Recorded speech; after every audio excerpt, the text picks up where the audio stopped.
북한 호위사령부 대좌가 어느 날 밤 잠든 딸의 얼굴을 바라보다 단 한 가지 결심을 내렸습니다. 평양 특수구역에서 김여정을 직접 호위하던 사람이 자신이 지키던 그 체제를 등지기로 한 것입니다. 그가 가진 기밀만큼이나 그의 탈출은 다른 누구보다 위험천만한 것이었는데 그럼에도 그는 멈추지 않았습니다. 과연 이 나라의 가장 깊은 곳을 알던 사람이 체제를 떠나기로 결심한 이유는 무엇이었을까요? 지금부터 그 이야기를 들려드리겠습니다.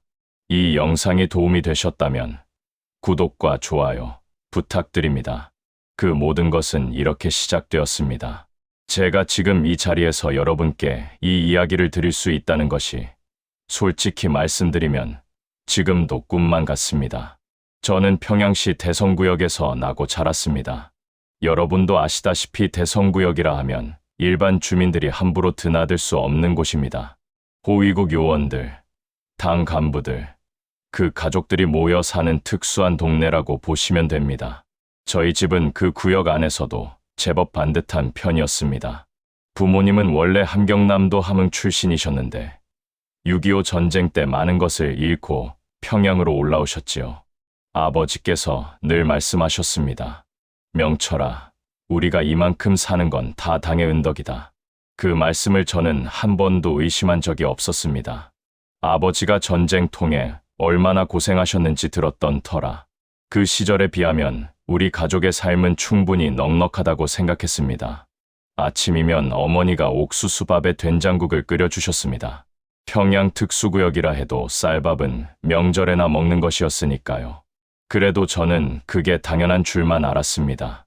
학교 가는 길에 성천강 물소리를 들으며 친구들과 뛰어다니던 기억, 겨울이면 강이 꽁꽁 얼어 썰매를 지치던 기억, 그 시절엔 그것이 세상의 전부였습니다.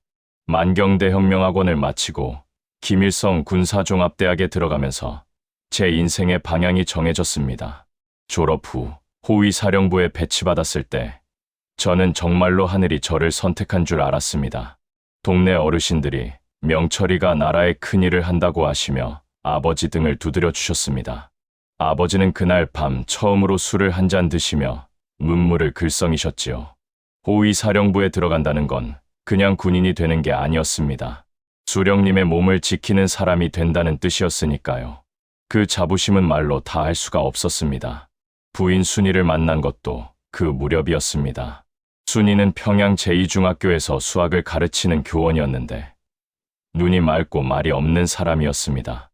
저희가 결혼을 하고 딸 혜경이가 태어났을 때 저는 세상에서 가장 행복한 사람이라고 생각했습니다. 좋은 배그, 넉넉한 아파트, 안정된 직장. 당시 저는 제가 얼마나 특별한 위치에 있는지도 제대로 몰랐습니다. 그 시절 평양 밖 이야기는 귀에 잘 들어오지 않았습니다. 장마당이라고 여러분으로 치면 재래시장 같은 곳인데 지방에는 그런 곳에서 목숨을 연명하는 사람들이 늘어난다는 소문이 돌았지만 저는 그것이 과장된 이야기려니 했습니다. 우리 구역 안에서의 삶은 조용하고 안정적이었으니까요. 사상교육 시간에 우리 공화국이 세계에서 가장 우월한 체제라는 말을 들으면 저는 고개를 끄덕이며 그것이 진실이라고 믿었습니다. 그런데 말이죠. 아주 작은 것들이 가끔 마음에 걸렸습니다. 가령 혜경이가 7살이 되던 해 겨울이었습니다. 아이가 아버지, 우리 반 철수는 왜 학교에 안 와요? 하고 물었습니다. 그 아이는 그 겨울을 넘기지 못했습니다. 저는 혜경에게 감기가 심하게 걸렸나 보다라고 둘러댔지만 그날 밤잠이 잘 오지 않았습니다. 그 아이의 아버지는 직장에서 무슨 문제가 있었다는 소문이 돌았는데 가족 전체가 어디론가 사라지고 난 뒤였습니다. 하지만 그때만 해도 저는 그 불편한 감정을 오래 붙들고 있지 않았습니다. 체제를 지키는 사람이 체제를 의심한다는 것은 상상조차 할 수 없는 일이었으니까요. 저는 그냥 제가 맡은 일을 충실히 했습니다.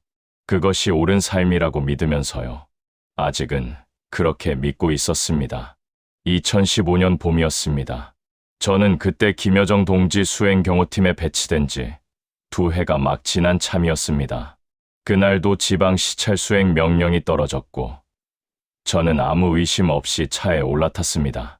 황해도 어느 농촌 마을이었는데 차창 밖으로 처음 보이는 풍경이 뭔가 이상하다 싶었습니다. 논둑에 사람이 없었습니다. 봄 농사철인데 들판이 너무 조용했습니다. 마을 안으로 들어서자 상황이 더욱 분명해졌습니다. 집집마다 문이 닫혀 있고 간혹 보이는 어른들의 얼굴은 흙빛이었습니다. 그런데 제 눈을 멈추게 한 건 따로 있었습니다. 마을 어귀 흙담 옆에 아이 하나가 쪼그리고 앉아 있었는데 얼굴이 마치 해방 직후 전쟁 고아 사진에서나 보던 모습이었습니다. 광대뼈가 붉어지고 팔다리는 막대기처럼 가늘었습니다. 여러분도 아시다시피 6.25 전쟁 때 피난길에서 굶주린 아이들 사진을 보신 분들은 아실 겁니다.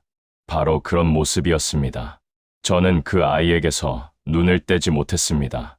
아이의 나이가 혜경이와 비슷해 보였습니다. 우리 딸은 그 무렵 평양에서 따뜻한 밥을 먹고 학교에 다니고 있었는데 같은 나라에 이런 아이가 있다는 사실이 머리로는 이해가 되지 않았습니다. 시찰이 끝나고 귀환하는 차 안에서 팀장이 낮은 목소리로 말했습니다. 오늘 본 것은 보고서에 쓰지 않는다.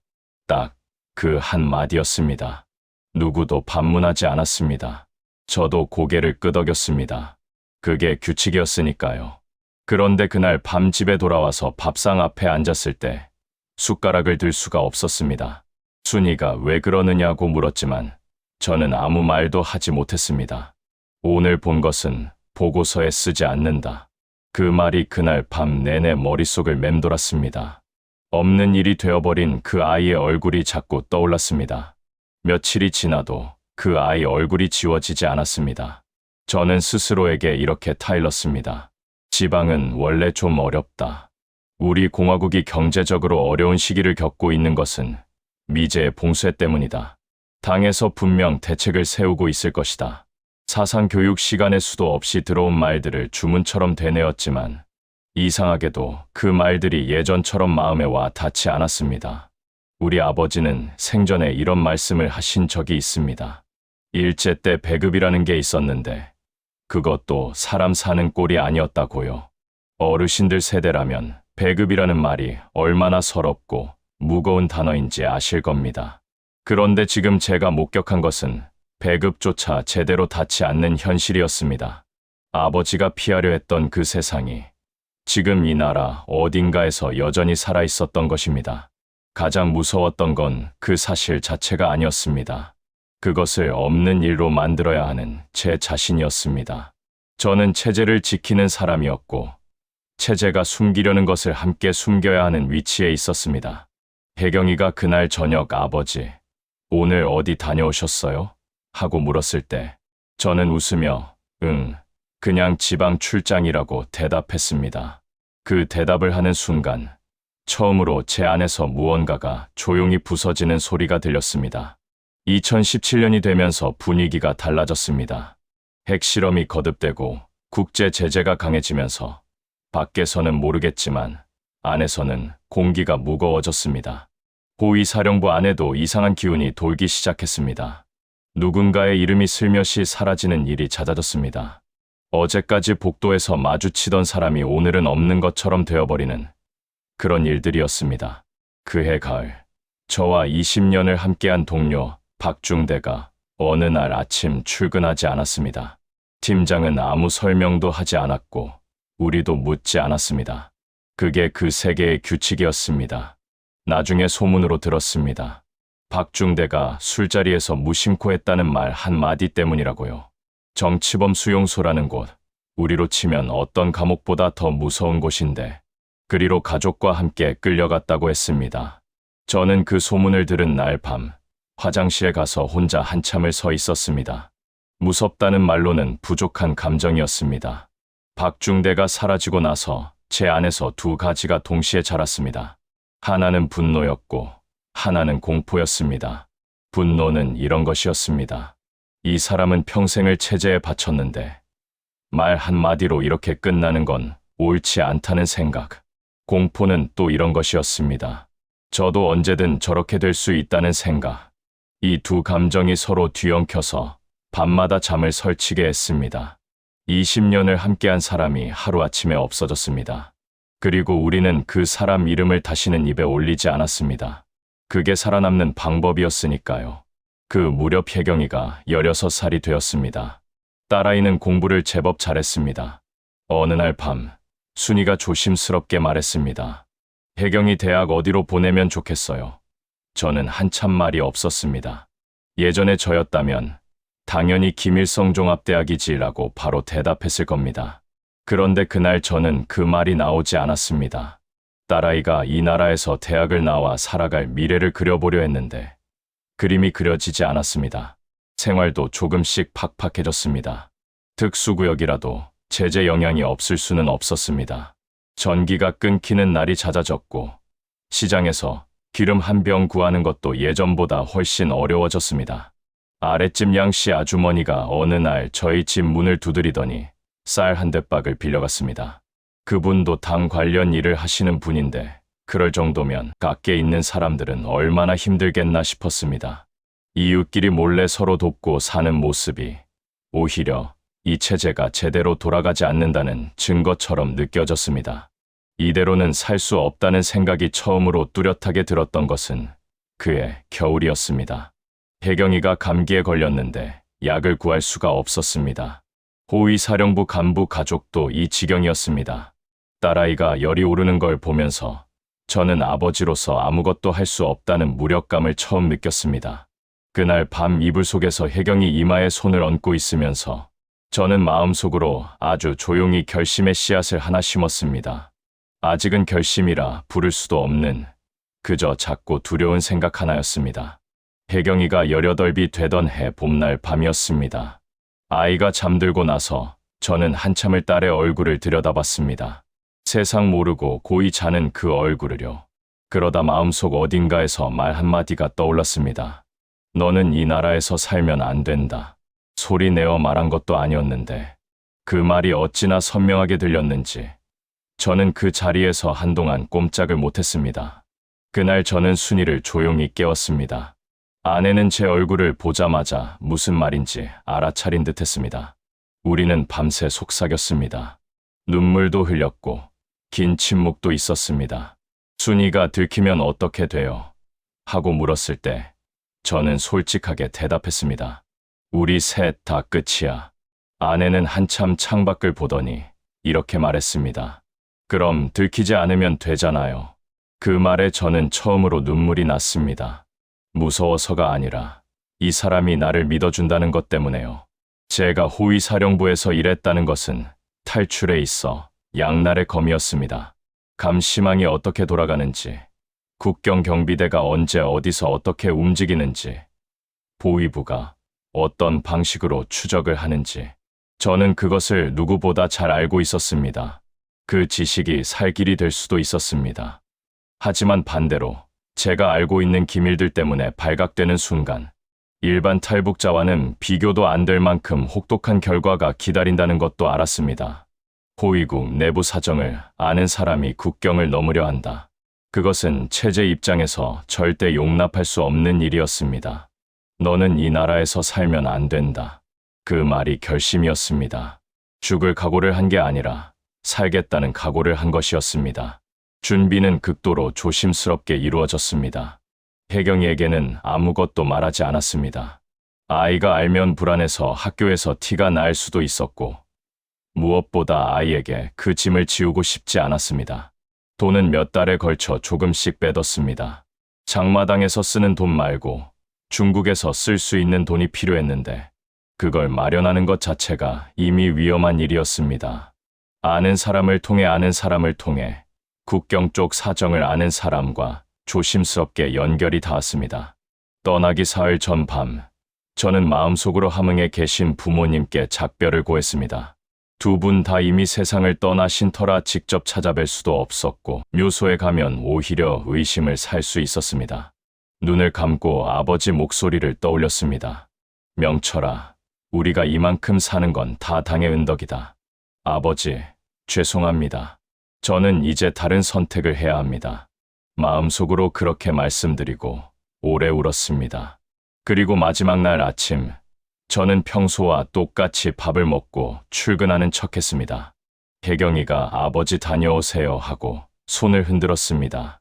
저는 웃으며 그래, 다녀올게라고 대답했습니다. 그 말이 이 집에서 하는 마지막 말이 될 수도 있다는 것을 알면서 최대한 평범하게 아무렇지 않은 얼굴로 문을 나섰습니다. 2018년 늦가을이었습니다. 음력으로 치면 서리가 내리기 시작하는 무렵이었는데 그 즈음을 택한 데는 이유가 있었습니다. 강물이 줄어들고 수심이 낮아지는 계절이거든요. 두만강은 곳에 따라 어른 허리춤밖에 안 오는 구간이 있습니다. 경호 업무를 하면서 국경경비 자료를 숱하게 봐온 제가 그것을 모를 리 없었습니다. 그 지식이 이제는 나라를 지키는 데가 아니라 나라를 벗어나는 데 쓰이고 있었습니다. 평양을 빠져나와 국경 근처 마을에 닿기까지 사흘이 걸렸습니다. 중간중간 연결해 준 사람들 덕분에 검문소 몇 군데를 피해 돌아올 수 있었습니다. 혜경이는 그때서야 사실을 알았습니다. 아이는 울지 않았습니다. 그냥 제 손을 꼭 잡았습니다. 그 손의 감촉이 지금도 생생합니다. 18살짜리 아이 손이 그렇게 차가울 수가 없었습니다. 강을 건너기로 한 날 밤, 우리 셋은 강가 갈대밭 속에 납작 엎드려 2시간을 기다렸습니다. 순찰대의 이동 주기를 머릿속으로 계산하면서요. 저는 경호원 출신답게 시계를 보지 않고도 시간 감각을 유지할 수 있었지만 그날 밤만큼은 그 2시간이 20시간처럼 느껴졌습니다. 갈대가 바람에 스치는 소리마다 가슴이 철렁했고 멀리서게 짖는 소리가 들릴 때마다 순이가 제 팔을 꽉 쥐었습니다. 강물에 발을 담그는 순간 온몸이 얼어붙는 것 같았습니다. 물이 차가워서가 아니었습니다. 이 발걸음이 돌이킬 수 없다는 것을 알았기 때문입니다. 강을 건너는 도중에 혜경이가 발을 헛디뎌 중심을 잃은 순간이 있었습니다. 깜깜한 밤이라 강바닥 돌이 보이지 않았던 것입니다. 아이가 휘청하며 제 손에서 미끄러지는 그 찰나, 저는 숨도 쉬지 않고 팔을 뻗었습니다. 그리고 그 순간 이상하게도 머릿속이 아주 고요해졌습니다. 하늘에 계신 어머니, 아버지, 이 아이만은 지켜주십시오. 소리 없는 기도였습니다. 다행히 혜경이의 팔을 붙잡았고 우리는 다시 앞으로 나아갔습니다. 맞은편 강둑에 발이 닿는 순간 순이가 그 자리에 주저앉았습니다. 저는 일으켜 세우려 했지만 순이가 잠깐만요라고 했습니다. 그냥 잠깐 땅을 짚고 앉아 숨을 고르는 것이었습니다. 저도 그 옆에 쪼그려 앉았습니다. 강 건너 북쪽 하늘이 보였습니다. 우리가 살던 곳, 부모님 묘가 있는 곳, 태어나고 자란 곳, 그리고 다시는 돌아갈 수 없는 곳. 혜경이가 그 하늘을 잠시 바라보다가 제 손을 다시 잡았습니다. 우리는 말없이 일어나 중국 땅 안쪽으로 걸음을 옮겼습니다. 자유를 얻었다는 실감은 없었습니다. 그저 살아있다는 것, 셋이 함께 있다는 것, 그것만이 느껴졌습니다. 하지만 위험은 아직 끝나지 않았습니다. 강을 건넌 것은 시작에 불과했습니다. 강을 건넜다고 자유를 얻은 게 아니었습니다. 그것을 깨닫는 데는 하루도 걸리지 않았습니다. 중국 땅에 발을 디딘 우리 셋은 신분이 없는 사람들이었습니다. 북쪽에서는 반역자였고 이쪽에서는 불법 입국자였습니다. 어느 쪽에서도 우리는 존재해서는 안 되는 사람들이었습니다. 연변 쪽 조선족 마을에 처음 들어섰을 때 브로커가 우리를 한 농가 헛간으로 안내했습니다. 집더미 옆에 담요 3장이 전부였습니다. 그래도 그 첫날 밤은 고마웠습니다. 헛간 주인 최씨 할머니가 옥수수죽을 한 솥 끓여다 주셨습니다. 말씀은 많이 못 나눴지만 같은 핏줄이라는 것을 느꼈습니다. 할머니는 고생들 많았다는 한마디를 하시고는 다시 들어가셨습니다. 그 한마디가 얼마나 따뜻했는지 혜경이는 죽 그릇을 들고 소리 없이 울었습니다. 저도 고개를 돌려야 했습니다. 하지만 그 온기는 오래가지 않았습니다. 중국 당국의 탈북자 단속이 그 무렵 부쩍 심해져 있었습니다. 마을에 공안이 뜬다는 소문이 돌면 우리는 옥수수밭이나 산자락에 숨어 하루를 보냈습니다. 한 번은 공안 차량이 마을 어귀에 멈추는 것을 보고 세 식구가 옥수수밭에 4시간을 엎드려 있었습니다. 혜경이가 기침이 나오려는 것을 참으려고 제 팔을 물었습니다. 아이 이빨 자국이 팔에 남았는데 저는 그게 하나도 아프지 않았습니다. 전직 대좌가 돼지우리 옆 창고에서 잠을 자고 밭일을 하며 하루를 버텼습니다.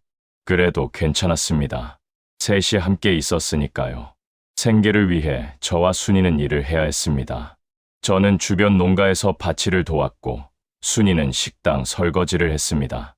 중국말을 못하니 말이 안 통해 서러울 때도 많았습니다. 주인이 뭔가를 지시하는데 못 알아들으면 그냥 고개를 끄덕이고 눈치로 때웠습니다.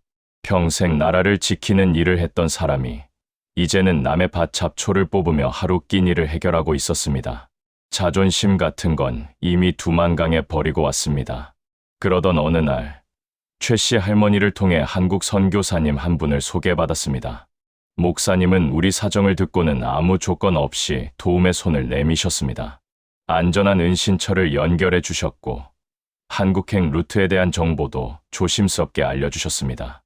이분들이 왜 이런 위험을 감수하며 우리를 돕는지 처음엔 이해가 되지 않았습니다. 나중에 목사님이 같은 민족이니까요 라고 하셨을 때 저는 그 말의 무게를 오래 생각했습니다.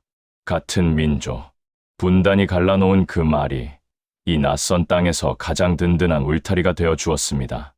중국 생활 5달이 지날 무렵 더 이상 이 땅에서 버티는 것이 한계라는 것이 분명해졌습니다. 보위부에서 우리를 추적하고 있다는 소문이 들려왔습니다. 목사님이 조용히 말씀하셨습니다. 이제 움직여야 할 것 같습니다. 한국행을 결정하는 순간이었습니다. 목사님이 이제 움직여야 한다고 하셨을 때 저는 그 말이 무엇을 뜻하는지 이미 알고 있었습니다. 중국에서 한국으로 가는 길은 직선이 아닙니다.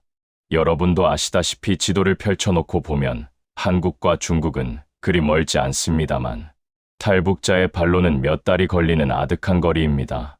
우리가 택한 길은 중국 남쪽을 가로질러 라오스를 거쳐 태국으로 들어가는 루트였습니다.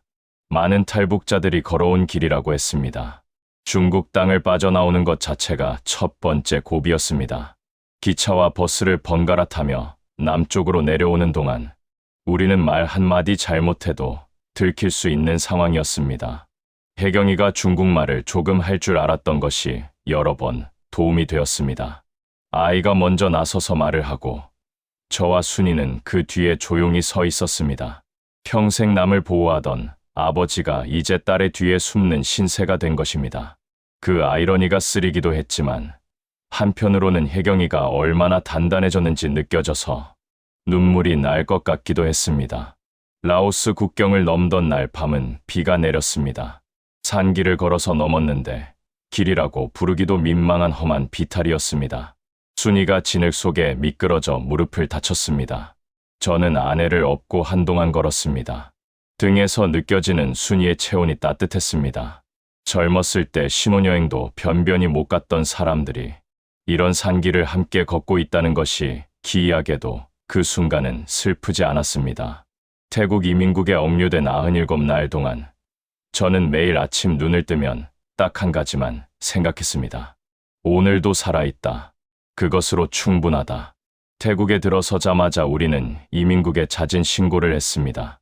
그것이 한국으로 가는 유일한 공식 통로였으니까요. 그리고 억류가 시작되었습니다. 97날이었습니다. 좁은 방에 여러 나라 사람들과 함께 지내는 생활이었습니다. 말도 통하지 않고 언제 나갈 수 있을지도 알 수 없었습니다. 그나마 한국 대사관 직원분이 며칠에 한 번씩 면회를 와 주셨습니다. 그분이 오시는 날이면 우리 셋은 아침부터 설레었습니다. 누군가 우리를 기억하고 있다는 것만으로도 버틸 수 있었습니다.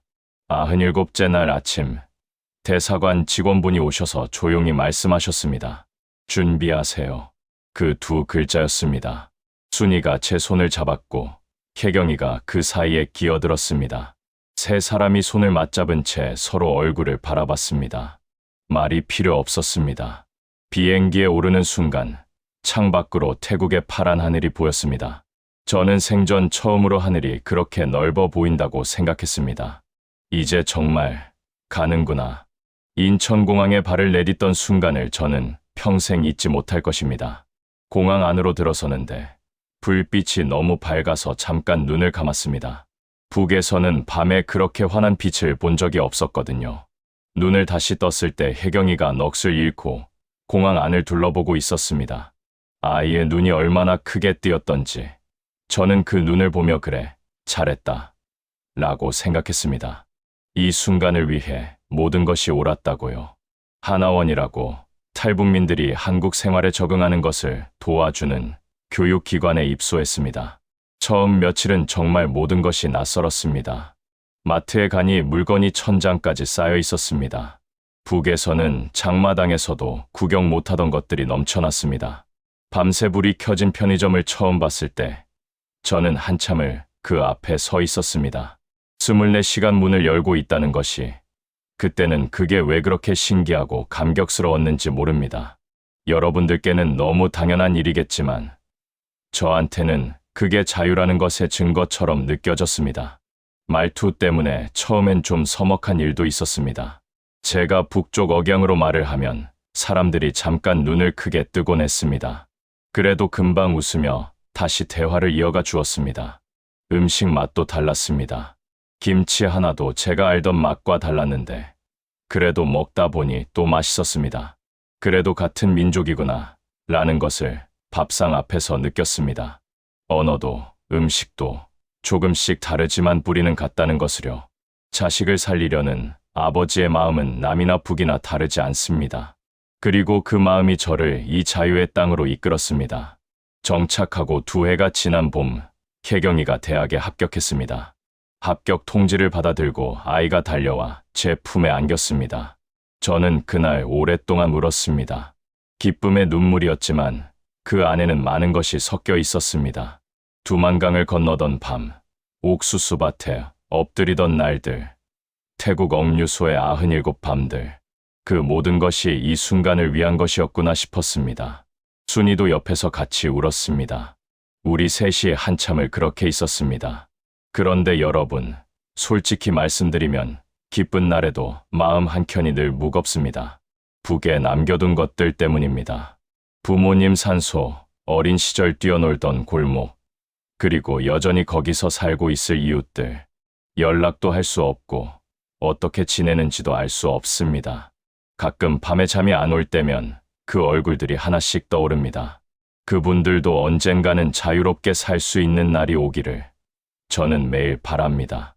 여러분도 아시다시피 우리 민족은 이미 오랫동안 나뉘어 살아왔습니다. 6.25 이후로 70년이 넘었습니다. 그 세월 동안 얼마나 많은 이산가족이 눈물을 흘렸겠습니까? 저는 이 자리에서 감히 이 한 가지를 말씀드리고 싶습니다. 통일이 되는 날, 저는 제일 먼저 함흥으로 가겠습니다. 부모님 산소에 저를 올리고 어릴 때 다니던 성천강 근처 그 길을 다시 걸어보겠습니다. 그날이 꼭 오리라 믿습니다. 우리 세대에 꼭 그 날을 볼 수 있기를 바랍니다. 지금 이 자리까지 긴 이야기를 들어주셔서 마음 깊이 감사드립니다.